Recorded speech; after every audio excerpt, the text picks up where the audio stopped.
বাজার থেকে 1000 টাকা দিয়ে কিনে নিয়ে আসা খাবারের যে স্বাদ তার থেকে বহুগুণে বেশি স্বাদ নিজের হাতে লাগানো কোনো কিছু পেরে সেটা রান্না করে খাওয়ার মধ্যে। ছোট্ট একটা মিষ্টি কুমড়া নিয়ে এসেছিলাম চট্টগ্রামের ছাদ বাগান থেকে, সেটাই আজকে চিংড়ি মাছ দিয়ে ভাজি করেছি, একদম কচি।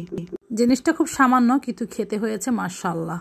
মিষ্টি কুমড়াটা এনেছি কয়েকদিন হয়ে গিয়েছে, রান্না করার সুযোগ হয়নি। আজকে বাজার থেকে ছোট মাছ আনার পরে সেখানে কিছু চিংড়ি মাছ ছিল, একদম ফ্রেশ তরতাজা, সেই মাছগুলো বেছে নিয়েছি। শুধু শুধু ভাজি করলে এই মিষ্টি কুমড়া খেতে কোনো অংশে কম হতো না মজায়, কিন্তু ভাবলাম চিংড়ি মাছ দিয়ে করি, তাও আবার একদম ফ্রেশ, ফ্রিজে না রাখা। এটা তো স্বীকার করতেই হবে, ফ্রিজে রাখার তুলনায় ফ্রেশ খাবারের স্বাদ অনেক বেশি। আমি মিষ্টি কুমড়াটাও ফ্রিজে রাখিনি, তো একদম তরতাজা চিংড়ি মাছগুলো কেটে বেছে নিয়েছি, যদিও অল্প একটু মাছ। তারপরে তেল গরম করে রসুন কুচি ভেজে নিলাম, তারপরে চিংড়ি মাছটা একটু হালকা ভেজে নিয়েছি।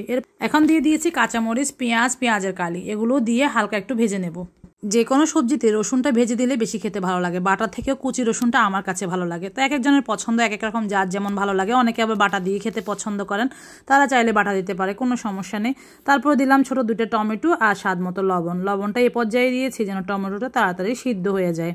সব কিছু ভালো করে নেড়েচেড়ে মিশিয়ে নিব। খুব কম মশলাতে আমি মিষ্টি কুমড়াটা ভাজবো, যেহেতু সবজি, তরতাজা সবজিতে যত কম মশলা দিব তত এটা খেতে ভালো হবে। খুব সামান্য একটু হলুদের গুঁড়া, সামান্য একটু জিরার গুঁড়া আর অল্প একটু 1 চিমটির মতো লাল মরিচের গুঁড়া দিয়েছি। এগুলো একটু একটু দিয়েছি যেন কালারটা সুন্দর আসে। এর চেয়ে বেশি মশলা দিলে মশলায় ঘাটা ঘাটা হয়ে যাবে, খেতে একদমই ভালো লাগবে না। তারপরে সব কিছু নেড়েচেড়ে ভেজে নিয়েছি, কোনো রকম পানি ব্যবহার করব না, সবজিটাতে এমনিতেই সিদ্ধ হয়ে যাবে। তারপরে যে কেটে রাখা আমি মিষ্টি কুমড়াগুলো দিয়ে নিয়েছি, খোসাটাও ফেলেনি, একদমই কচি। কি বলবো, গাছ থেকে আসলে ছিঁড়তে চায়নি, মিষ্টি কুমড়াটা কোনো কারণে ছিঁড়ে গিয়েছে, যার কারণে নিয়ে আসা।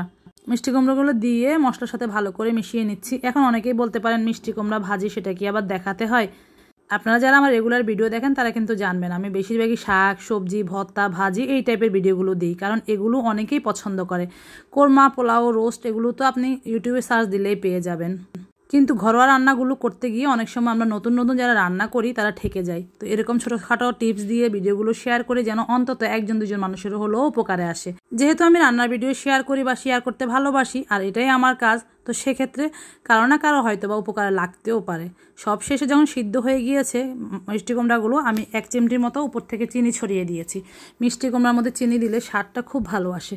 তারপরে দিয়ে দিয়েছি ধনিয়া পাতা কুচি। এটা দেওয়ার পরে আর বেশিক্ষণ রাখতে হবে না, নামিয়ে ফেলবো। চিনিটা দেওয়ার কারণে দেখবেন কতটা সুস্বাদু লাগে। বেশিরভাগ মানুষই কিন্তু মিষ্টি কুমড়াতে হালকা চিনি দিয়ে দেয়, আমি আগে দিতাম না, কিন্তু যখন থেকে দেই তখন থেকে একটু হলেও দেওয়ার চেষ্টা করি।